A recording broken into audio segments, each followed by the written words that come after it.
Итак, всем привет, ребята! Сегодня я хочу поговорить на такую интересную тему, почему появляется стук при нажатии педали тормоза в задней части автомобиля.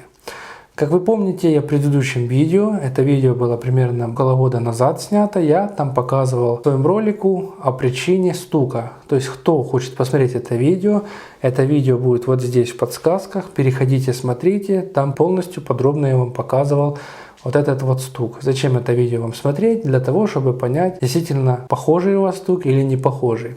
Эта проблема проявляется во влажную погоду, в сухую погоду просто идет небольшая вибрация на руль. Эта вибрация есть в любую также моменты, это будет зима, лето, влажная или сухая погода, то есть вибрация проявляется всегда, но стук именно проявляется в дождливую погоду.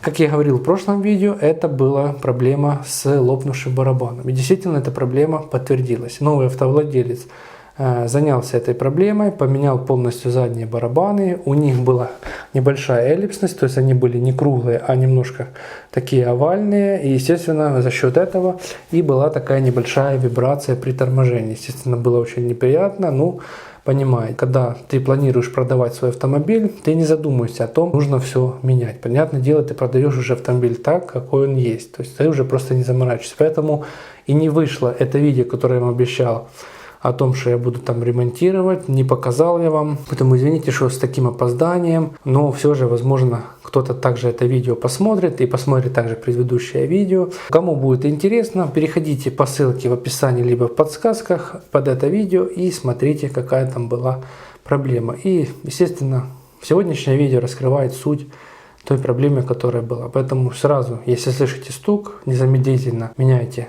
комплект барабанов, по возможности колодки, пружинки, тормозные цилиндры, все это меняйте, прокачивайте, потому что тормоза это также ваша безопасность, и думаю, за этим нужно следить, никогда этим не игнорировать. Также может быть еще проблема с подшипником ступицы, то есть как можно проверить, просто подомкрачивайте колесо, делайте, чтобы оно было в воздухе, делайте так, чтобы оно крутилось, и берете за колесо и просто шатаете. Если есть люфт, то это может быть также подшипник ступицы. Но у вас в большинстве случаев это проблема заэллипсности и то, что барабан просто мог лопнуть. Это произойти могло в момент перегрева либо большого износа данного барабана.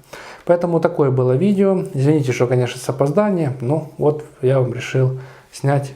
Возможно, кто-то посмотрит это видео, кому-то это видео поможет. В общем, все, ребята. Спасибо, что посмотрели такое сегодняшнее мое видео. Если видео было интересно и полезно, не забудьте поставить лайк. Если не подписаны на мой канал, подписывайтесь. Не забывайте нажимать на колокольчик, чтобы не пропустить мои видео. Пишите мне обязательно комментарии, если будут какие-то вопросы. Я на все ваши комментарии отвечу. С вами был Максим, канал Технолайф. Всем, ребята, спасибо. Ну и всем, ребята, пока.